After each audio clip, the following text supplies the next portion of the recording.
अध्याय स्वास्थ्य बीमा उत्पाद के भाग 1 की इस अगली वीडियो में हम अस्पताल में भर्ती होने संबंधी क्षतिपूर्ति उत्पादों के बारे में जानेंगे। यहाँ हम निम्नलिखित विषयों को सीखेंगे। एक क्षतिपूर्ति आधारित स्वास्थ्य बीमा पॉलिसी भारत में सबसे आम और सबसे अधिक बेचा जाने वाला स्वास्थ्य बीमा उत्पाद है। पीएसयू बीमा कंपनियों द्वारा 80 के दशक में शुरू की गई मेडिक्लेम पॉलिसी सबसे पहला मानक स्वास्थ्य बीमा उत्पाद था और एक लंबे समय तक बाजार में उपलब्ध एकमात्र उत्पाद रहा था। हालांकि कुछ परिवर्तनों के साथ इस उत्पाद को अलग अलग ब्रांड नाम के तहत विभिन्न बीमा कंपनियों द्वारा बेचा गया है, फिर भी मेडिक्लेम देश में सबसे ज्यादा बिकने वाला स्वास्थ्य बीमा उत्पाद बना हुआ है। अस्पताल में भर्ती होने संबंधी क्षतिपूर्ति उत्पाद उन खर्चों से व्यक्ति की रक्षा करते हैं जो अस्पताल में भर्ती होने की स्थिति में करने की आवश्यकता हो सकती है। अधिकांश मामलों में ये अस्पताल में भर्ती होने से पहले और बाद के दिनों की एक विशिष्ट संख्या को भी कवर करते हैं, लेकिन अस्पताल में भर्ती नहीं होने पर किए गए किसी भी खर्च को शामिल नहीं करते हैं। अब हम अस्पताल में भर्ती होने के बाद रोगी द्वारा वहन किए जाने वाले खर्चों के बारे में जानेंगे। एक क्षतिपूर्ति पॉलिसी बीमा धारक को बीमारी, दुर्घटना के कारण अस्पताल में भर्ती होने संबंधी खर्चों की लागत का भुगतान करती है। सभी खर्चे देय नहीं हो सकते हैं और अधिकांश उत्पाद कवर किए गए खर्चों को परिभाषित करते हैं, जिनमें सामान्यतः निम्न खर्चे शामिल होते हैं। अस्पताल, नर्सिंग होम द्वारा उपलब्ध कराए जाने वाले कमरे, बोर्डिंग और नर्सिंग के खर्चे। इनमें नर्सिंग सेवा, आरएमओ शुल्क, आईवी फ्लूइड, रक्त आधान, इंजेक्शन, प्रशासनिक शुल्क और इसी तरह के खर्चे शामिल होते हैं।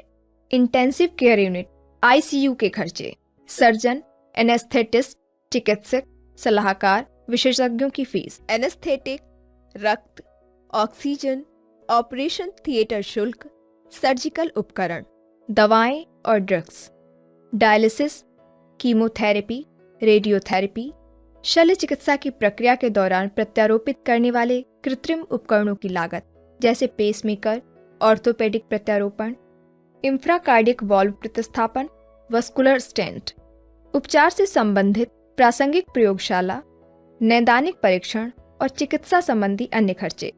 अस्पताल में भर्ती होने के खर्चे अंग की लागत को छोड़कर जो बीमा धारक व्यक्ति को अंग प्रत्यारोपण के संबंध में दाता पर किए गए हैं। एक नियमित अस्पताल में भर्ती होने की क्षतिपूर्ति पॉलिसी खर्चों को केवल तभी कवर करती है जब अस्पताल में रहने की अवधि 24 घंटे या उससे अधिक हो। IRDA स्वास्थ्य बीमा मानकीकरण दिशा निर्देशों में अस्पताल में भर्ती होने से पहले के खर्चों को इस प्रकार परिभाषित किया गया है। बीमित व्यक्ति को अस्पताल में भर्ती करने से ठीक पहले किए गए चिकित्सा खर्चे, बशर्ते कि इस तरह के चिकित्सा व्यय उसी समस्या के लिए खर्च किए जाते हैं जिसके लिए बीमित व्यक्ति को अस्पताल में भर्ती करना आवश्यक था। इसी तरह अस्पताल में भर्ती होने के लिए अंतरंग रोगी अस्पताल में भर्ती होने के दावे बीमा कंपनी द्वारा स्वीकार्य होते हैं। अस्पताल में भर्ती होने से पूर्व के खर्चे परीक्षण, दवाओं, डॉक्टर की फीस आदि के रूप में हो सकते हैं।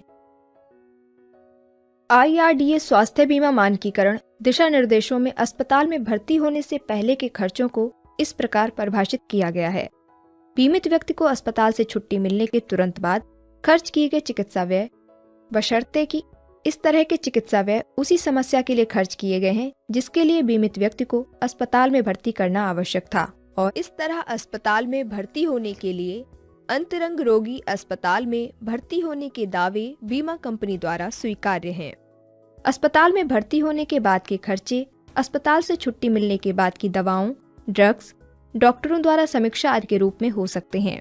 हालांकि अस्पताल में भर्ती होने से पहले और बाद के खर्चों के लिए कवर की अवधि अलग अलग बीमा कंपनी के लिए अलग अलग होगी और यह पॉलिसी में परिभाषित होती है।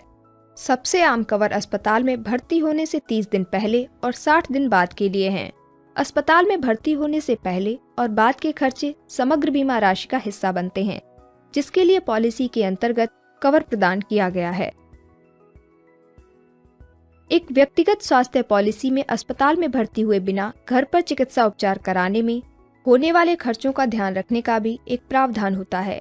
हालांकि शर्त यह है कि बीमारी के लिए किसी अस्पताल में उपचार कराना आवश्यक होने के बावजूद मरीज की स्थिति ऐसी है कि उसे किसी अस्पताल में नहीं ले जाया जा सकता है या अस्पतालों में आवासीय सुविधा की कमी है। इस कवर में आमतौर पर 3 से 5 दिनों का एक अतिरिक्त क्लॉज शामिल होता है, जिसका मतलब है कि पहले 3 से 5 दिनों के लिए उपचार की लागतों को बीमित व्यक्ति द्वारा वहन किया जाएगा। इसके अलावा इस कवर में अस्थमा, ब्रोंकाइटिस, क्रोनिक नेफ्राइटिस और नेफ्रेटिक सिंड्रोम, डायरिया और आंत्र शोथ सहित सभी प्रकार की पेचिश, मधुमेह, मिर्गी, उच्च रक्तचाप, इन्फ्लुएंजा, खांसी, सर्दी, बुखार जैसी कुछ दीर्घकालिक या आम बीमारियों के लिए आवासीय उपचार को शामिल नहीं किया गया है। धन्यवाद।